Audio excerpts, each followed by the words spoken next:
Uh, Scholars of Islamic economic thought, Abu Yusuf. I think this is what we are going to learn. We are going to discuss today.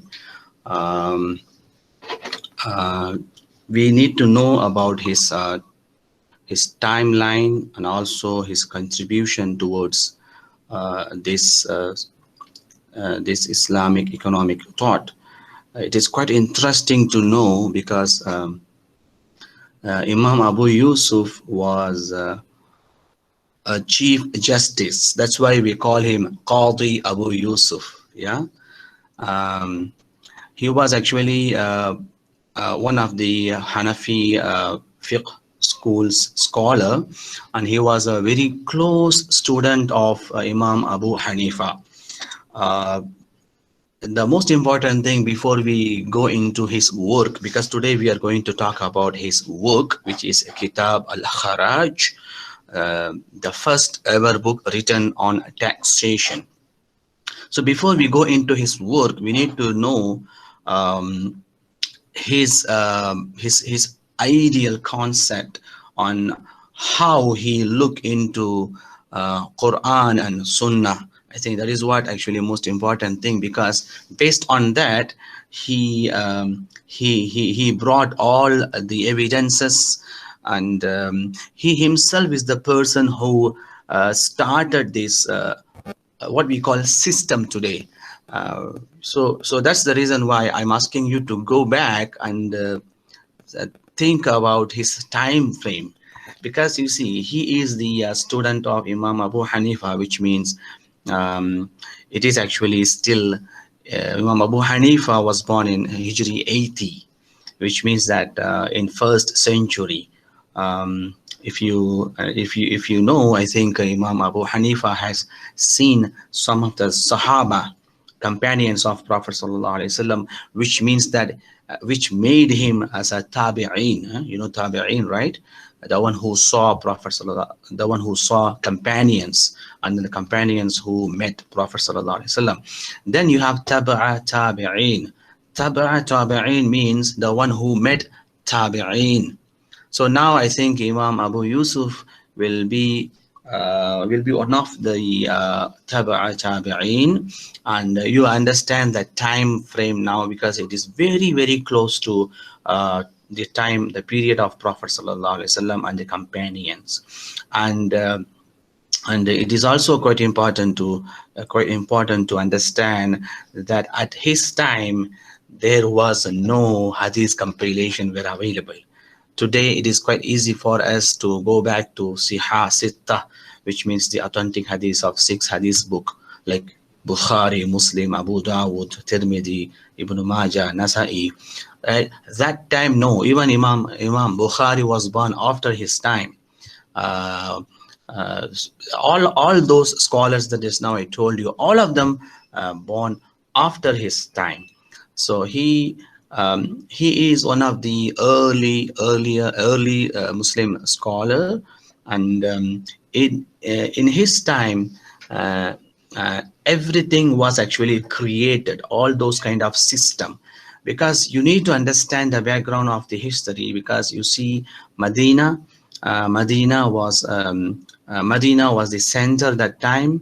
I mean I'm talking about during the Khilafa Rashidin.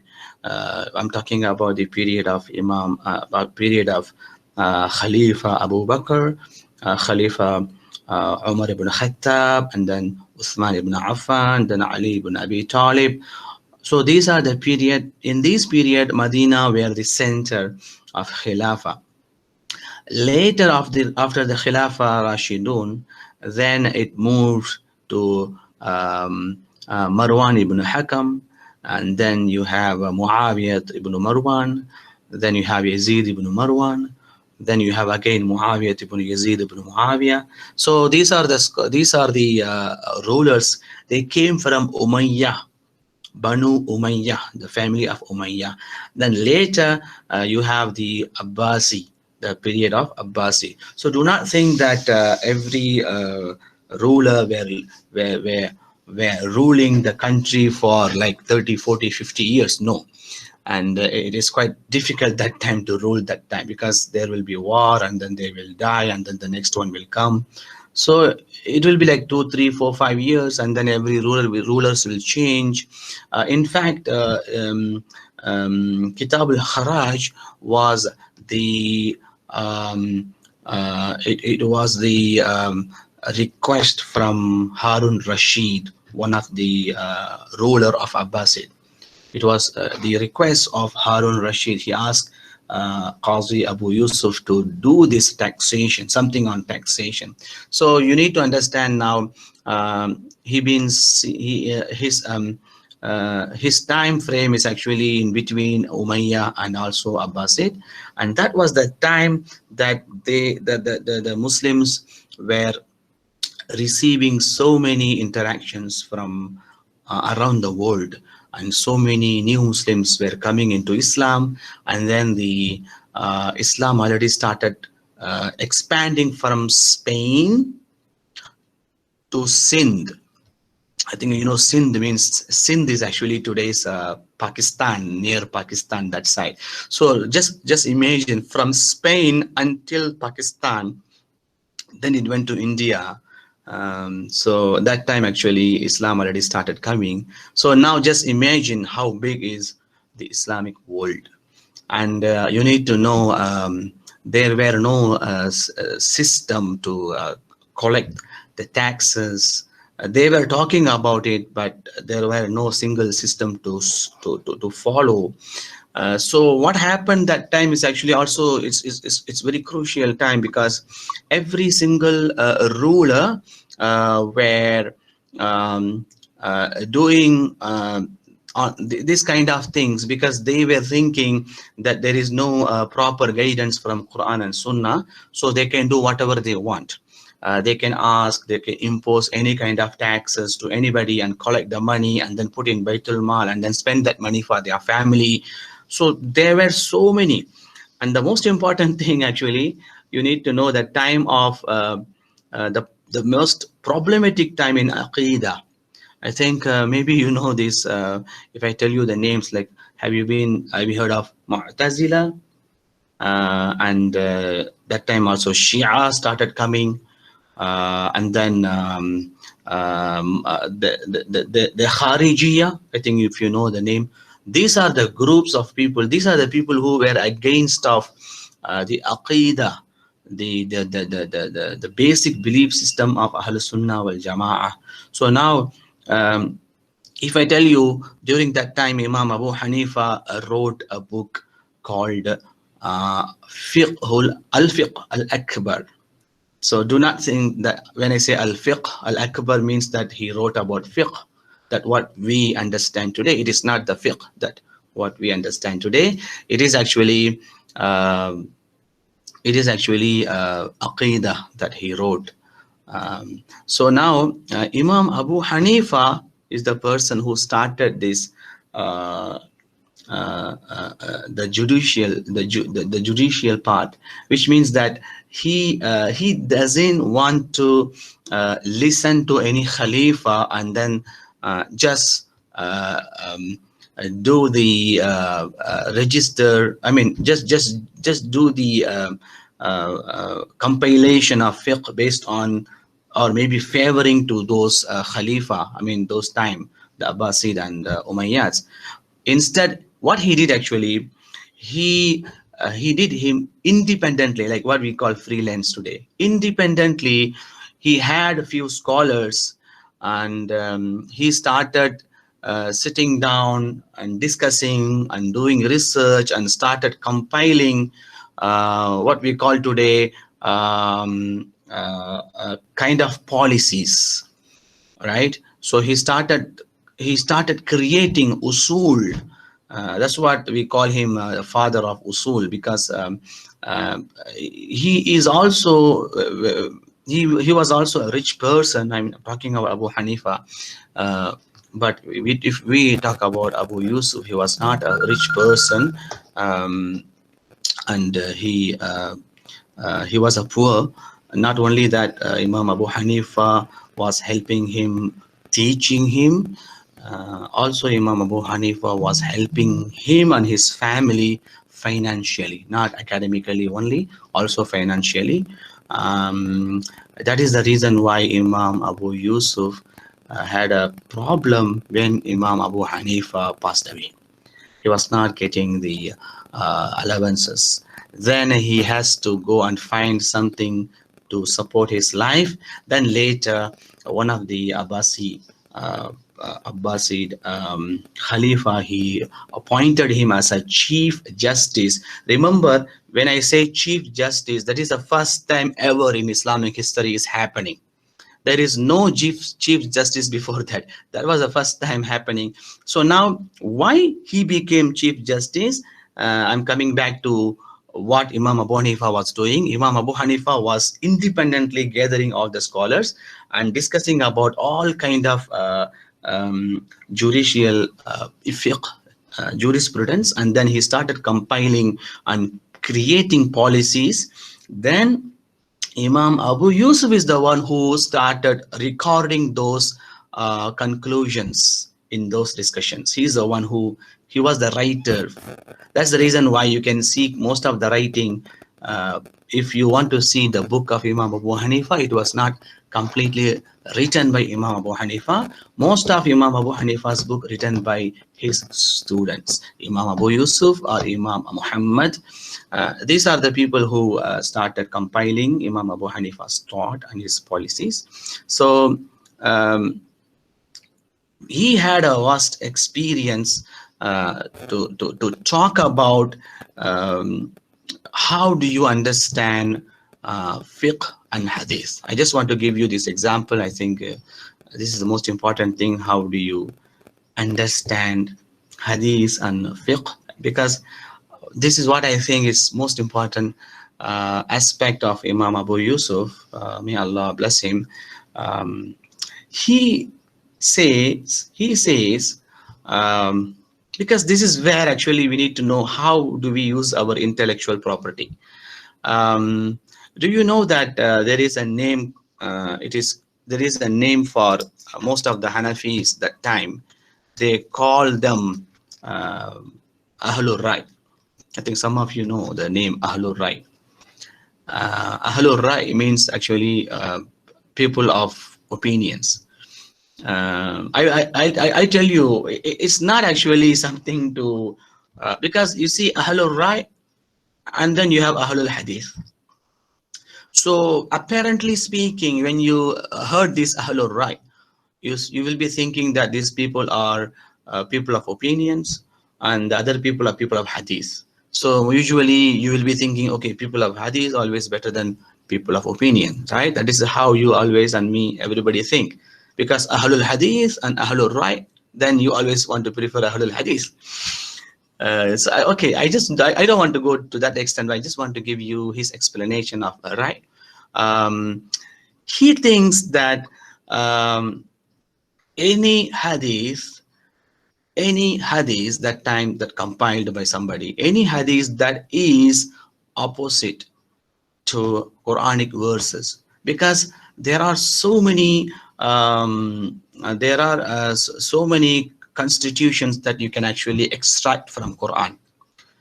So many nas qata'i, right? Nusus qata'iyya, actually you can extract from Quran.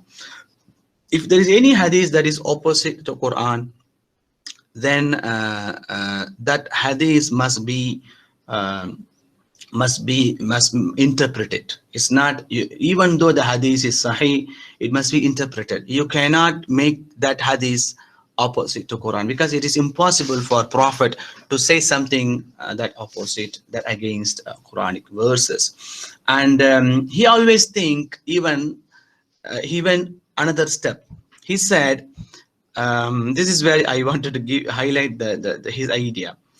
He went another step. He said, in fact, if there is any hadith that is against your common sense, yeah, if it is against your common sense, and your common sense is adequate, is is good to go with the Quranic constitutions, Quranic policies, or Quranic extractions, then that hadith should be interpreted.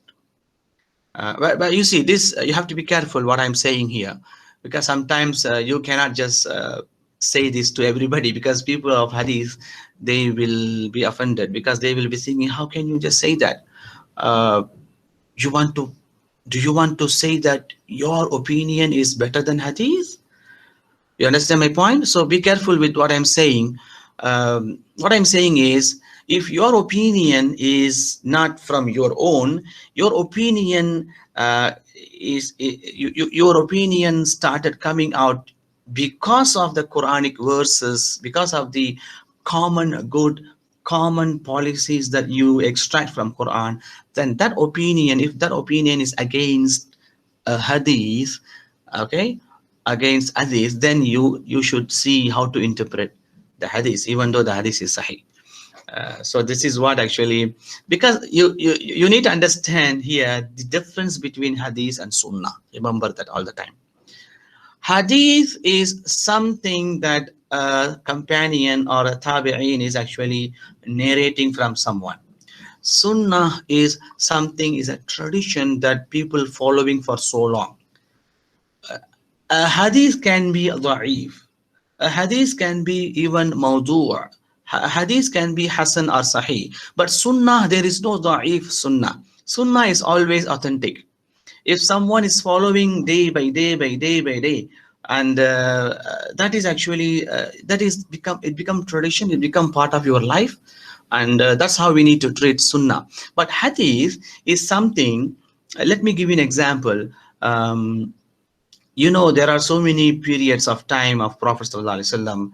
He said, I stop you to go to qubur, right? Inni nahaytukum ziyarat al-qubur. Prophet said this. At the beginning, he stopped people, do not go to qubur, do not do the ziyarah.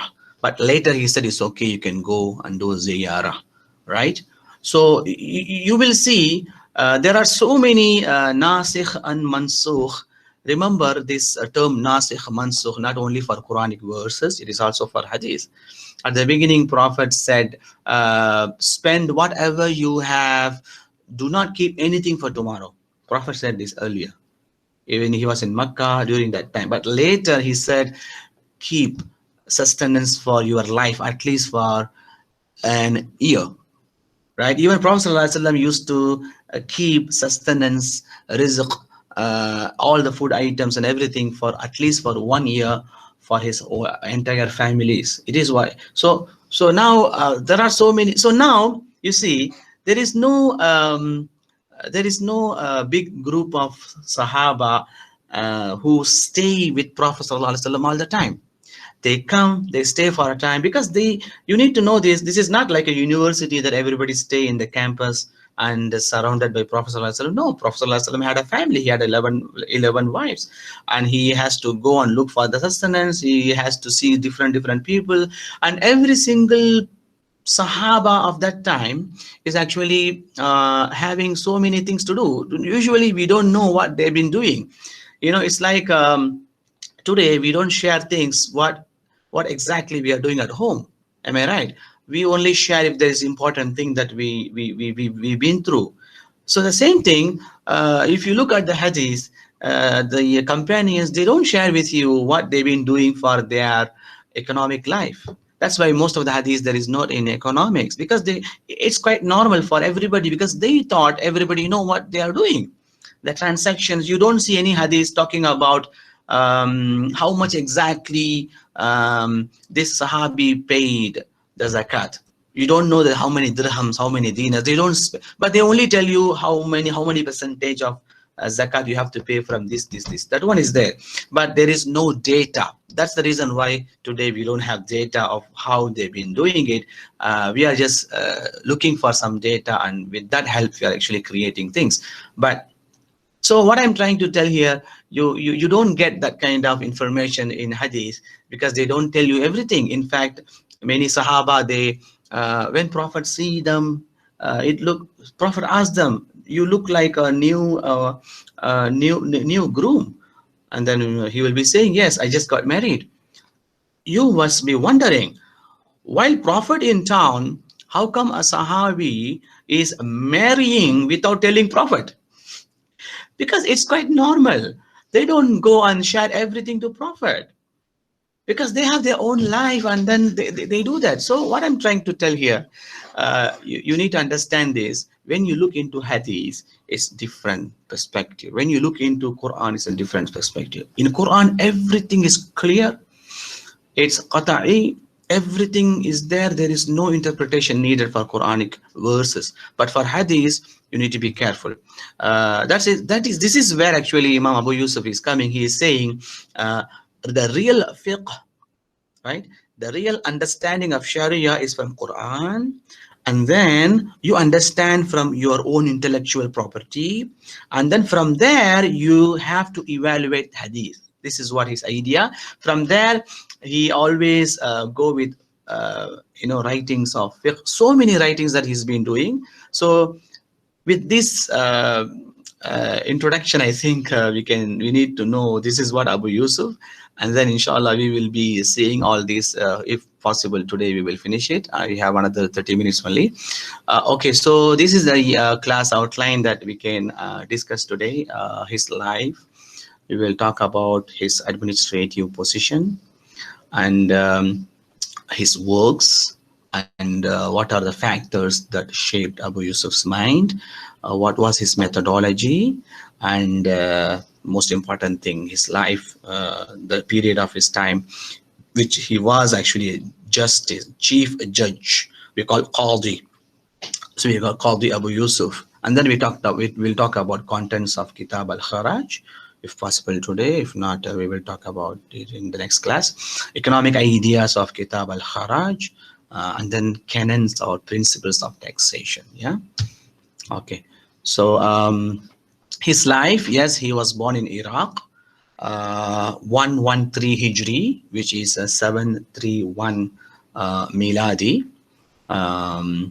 So he was born during the declining period of Umayyah. So he was at the end of Umayyah. Then he was growing during the time of Abbasid. His real name was Yaqub. Abu Yusuf is his nickname. His father from the Arab tribe Bajila, and his mother is actually one of the Ansar of Medina. So that's why he was known as Ansar. Even though his mother is from Medina, you need to understand here also another thing, like Ahlul Medina, Ahlul Kufa. This is quite interesting to understand these economic dealings, because Ahlul Medina, most of them they follow that time they follow Imam Malik, because you need to know this. Yes, Imam Abu Hanifa was the oldest of 4 imams. The second one is Imam Malik, and then you have Imam Shafi'i, then you have Imam Muhammad bin Hanbal. Most of the time Imam Malik, he never go out from Medina, and he is the person who started compiling hadith. He's the first person who started compiling. We call it by the name of Muwatta Malik. Yeah. And you need to know Imam Muhammad was a student of Imam Malik, and also Imam Abu Yusuf also was a student of Imam Malik, and Imam Abu Hanifa and Imam Malik were living at the same time. Then you have Imam Shafi'i. See, Imam Shafi'i did not meet Imam Abu Hanifa, but do you know who is the teacher of Imam Shafi'i? It is actually Imam Muhammad. Imam Muhammad was the teacher. Imam Abu Yusuf was the teacher of Imam Shafi'i. So Imam Shafi'i learned most of the fiqh from Imam Abu Yusuf. And then you have Imam Muhammad ibn Hanbal. Imam Muhammad is the student of Imam Shafi'i. So these are the connections. So now when it comes to Ahlul Madinah, most of the time they dedicate their life in collecting and compiling hadith. What they do, this is a great job. That's why I'm saying, Alhamdulillah, we have scholars, our Muslim scholars, they didn't do a single job. Everybody didn't were not assigned to do one job. They were been doing multiple jobs. That's why one group of people, they were compiling hadiths and hadiths, thousands and thousands of hadiths, right? Because it's not easy as well.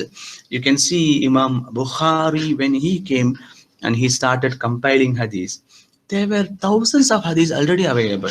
The reason he started compiling, because he wanted to go and compile only Sahih hadith, and he put many conditions, and he started following those conditions, and then he was able to only collect 2000 plus hadith. There are thousands, 10,000, there are 40,000 hadiths available, but he was able to only because that according to his conditions. Yeah, Imam. Then you have Imam Muslim, then you have Imam Tirmidhi, then Imam Abu Dawud. So you need to understand the real work of hadith, and then you need to understand the real work of fiqh. Fiqh came before hadith. This is also misunderstanding. We think first is Quran, then hadith, then fiqh. No, first is Quran, then fiqh. Ibn Mas'ud was a faqih. He was also a mufti. So if you look into Imam Abu Hanifa's teachers, Imam Abu Hanifa's teacher is actually student of Ibn Mas'ud. So most of the time you have to put fiqh in between hadith and Quran. That's the reason why these people like Imam Abu Hanifa, Imam Abu Yusuf, Imam Muhammad, they were able to create so many judicial system which was not available in hadith, but later only they started compiling the hadith. So most of the time these people from Kufa, what we call today Iraq. So that's why he was born in Iraq, even though his mother from Medina, but he attached to Iraqi, and most of the Iraqis that time were called Kufiyin. Most of the Kufa, they were doing business. They were doing most of the transactions, dealings, all the finance and economics, all from Iraq. That was the center of entrepreneurship. That's the reason why Imam Abu Hanifa was a rich person. He was able to do businesses at the same time. He was able to do fiqh. At the same time, at night, he didn't even sleep for many, many years. It was mentioned from his biography saying that he will do wudu for Isha, and he keep that wudu until Fajr. See that? He keep the same wudu for Fajr prayer. We need to say that he never sleep at night. Right? So these are the things that we mentioned. So they've been hardworking people. As I told you, Imam Abu Hanifa, he started learning from Abu Hanifa, and because Abu Yusuf, he came from poor family. So Abu Hanifa supported not only his education expenses, but also his family as well. Also, apart from Abu Hanifa, Imam Abu Yusuf learned so many other like tradition, Quranic commentary, biography of Prophet from other scholars. Yeah, that is the thing we need to know about his background. And then we go to administrative position. For 16 years after the death of Abu Hanifa, he kept the tradition and political stand of the Hanafi school to remain indifferent and non-cooperative position towards the government. So this is very important, because if he, after the death of Abu Hanifa, 16 years he was still struggling. Because his job was compiling what Imam Abu Hanifa did, and then he was an independent entity, independent body to, let's say, if you need some sort of issue, you have issues, you need some sort of solutions, you can come to his place, you can come to his chamber, and then you can sit down and discuss and have some solutions. But that chamber was not related to or cooperative to any government sector. Later, after 16 years only, because of his expertise, then Harun Rashid asked him to become the chief justice. As I told you, he after the Abu Hanifa's death caused him to leave poverty, which forced him to took from employment. Then later in 166, he was appointed by Caliph al-Mahdi, judge of Eastern Baghdad. So this Baghdad, Iraq, Kufa is all together, yeah. Okay. Later he became First he became judge, then later he became chief justice during the Abbasid period. His work, of course, he has done many works. Most of the time, he started compiling the Hanafi code of law formulated by Abu Hanifa, and you can also see so many compilations also being done by Imam Muhammad. Imam Muhammad is actually another person actually that I want to talk. I want to bring him to this class, especially because the first ever book written in earnings, it was Imam Muhammad, but unfortunately we don't have. I mean, unfortunately it is not in our course outline. But I really want to talk to you about Imam Muhammad. Maybe after I finish all the other scholars, inshallah, I want to talk to you around 20-30 minutes about Imam Muhammad, because Kitabul Kasb, the book that he wrote, we are having a different session with some other students who know Arabic. Every Friday we are doing that. Actually, we are reading. We are literally reading the Arabic text and translating, and it's amazing to know because he talks about the earnings of a Muslim. In fact, he says the person who earn at night for his family. Uh, his all his sins will be forgiven by Allah. So though, and then he brings so many evidences from Quran and Hadith as well. So he says that earning is a kind of ibadah.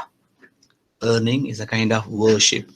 You just need to understand for what purpose you are earning, and do not think that you earn only for the sake. I mean, you do not think that only worship ibadah inside the masjid will make you a better person. Outside masjid, whatever the transaction, the economic, the earning that you are doing, every those transactions and earning, that if that thing helps some people to do worship, remember that you also get rewards from there. That's amazing to say. So inshallah we will discuss later about Imam Muhammad. Yeah, he wrote a book on constitution, which is Abu Yusuf wrote a book, Kitab al-Kharaj, which we will be discussing. Factors that shaped his mind. Yeah, you can actually go through all these. Of course, he's from Hanafi school. Of course, most of the influences is actually coming from Imam Abu Hanifa. Also, you need to know that before he go into the fiqh al-muamalat, what we call it today, transactions, it is actually aqidah that he started, because that time there were so many groups of people trying to pull ulama from to their side. There were Shia, there were Murji'ah, there were Mu'tazila, there were Khawarij. So Imam Abu Hanifa was actually very strong in his position, and he didn't want to go to, because in fact the Khalifa of that time, there were so many kings and princes. They had their own idea of aqidah, and Imam Abu Hanifa he didn't want to do any favor to those people. It was quite challenging for him to stand alone, and that is actually what we call it political turmoil of that time. So Imam Abu Yusuf followed exactly what Imam Abu Hanifa did. He was also an independent scholar. And I was actually already I talked to you about Imam Abu Hanifa wrote Al-Fiqh Al-Akbar, the first work of the Sunni point of view regarding the divergence against the doctrines of the fourth sect. The fourth sect, we are talking about the belief system, not the fourth sect of Fiqh al-Fiqh. Yeah, this is what we talk about, Qiyas and Rai. And then later he didn't want, in fact he said Khalifa should be chosen by Shura, not it should not be given because you are the son of a Khalifa. So the monarchy, he was against monarchy. That time it was all monarchy, you can see. So according to him, he only follow uh, Quran and Sunnah, and then the companions of the prophets we call Athar, and also he followed the Sunnah of, he also followed the Sunnah of what do we call it? The Khalifa. I mean, sorry, the Khilafa Rashideen. You know, during their time, Hazrat Abu Bakr, Umar, Uthman, Ali. Uh, in fact, he also added Umar ibn Abdul Aziz. These are the people that he wanted to follow. From there, he started creating these the system. So I think you can go through all these. I think you can read all this. I will share with you the slides, inshallah. Um, its methodology, yes, as I told you earlier about Kufa, uh, right, and then you have Medina al Hadith. Yeah, this is also the methodology. Also, you can go through this, and implication of Abu Yusuf appointment as a chief judge. So this is where actually this is the reason why we are going to talk about Kitab al-Kharaj. This is where he is the first ever chief judge, and he saw the necessity to compile and give legislation towards the Khalifa, and he was able to do by himself because of his long experience with Abu Hanifa, and also with his work with his chamber. This is amazing to see someone spend so many years, and then at the end of his life he is creating something and giving to the government. Until today people are following it. So this is what actually we will, inshallah, we will talk about Kitab al-Kharaj from here, inshallah, probably in the next class. Yeah.